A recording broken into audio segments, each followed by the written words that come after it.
Russian ruler Vladimir Putin has said that Russia is willing to hold peace talks with Ukraine, but only on the basis of the terms agreed during negotiations in Istanbul. In 2022, they were widely viewed as unfavorable to Ukraine. Putin, during an operational meeting with members of the government, as quoted by Russian media outlets, Russia is ready for peace negotiations with Ukraine, ready on the basis of the agreements that were reached in Istanbul. Let me remind you that where an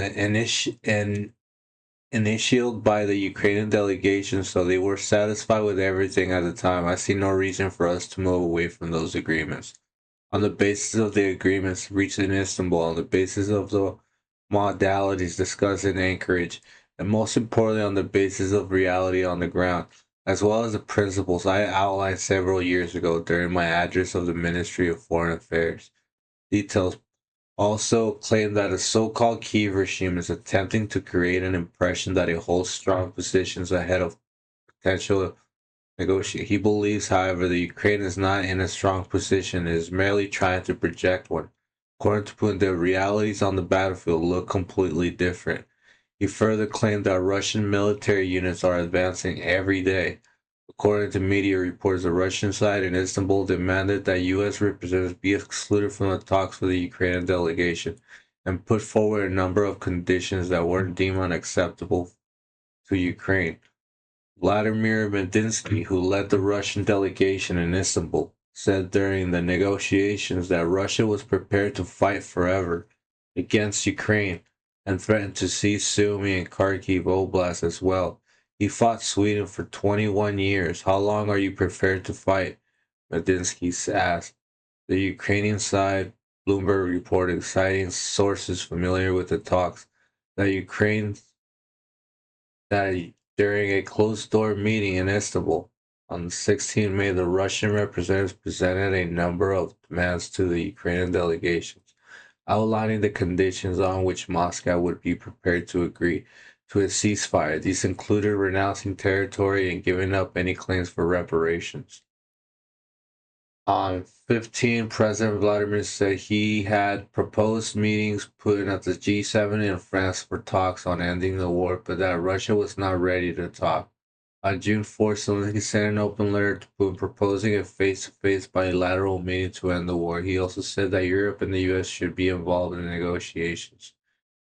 Was supportive of the idea of bilateral meet between the leaders of Ukraine.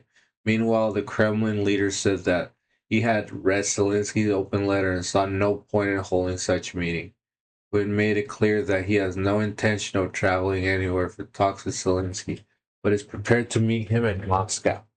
This is unacceptable to Ukraine. In autumn 2025, the head of the president's office stated that Zelensky is willing to meet Putin in any country in the world except Russia and Belarus. Since then, Russian officials have repeatedly claimed that they are willing to meet, but only in Moscow. So they're currently only at a hiatus. They're not gonna agree to anything. I feel Ukraine um could not manage to agree to such terms, as that would fulfill um Russia's way of governing in their terms, and whatever those terms are economically, it can't be a good thing for the Ukrainians, since uh Vladimir Putin chose to destroy a lot of Ukraine. A lot of these places, they're beyond recognition. You can't see anything through that rubble, and that's the bad thing about Russia. It just doesn't contain itself and see past a point of destruction. It just sees it as a way to create fear and delegate uh, without reason as to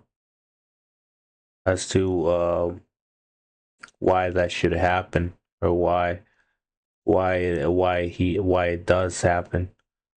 It's just he's convicted to be a war criminal after all this. I mean, he created so much uncertainty in both countries that eventually he will be convicted. He's currently ordering um various various military leaders to be consulted in inside circles which would devise further destruction and both and measure up both ends so that so that it can end well. But when it comes to these types of wars, you know that nothing ends well.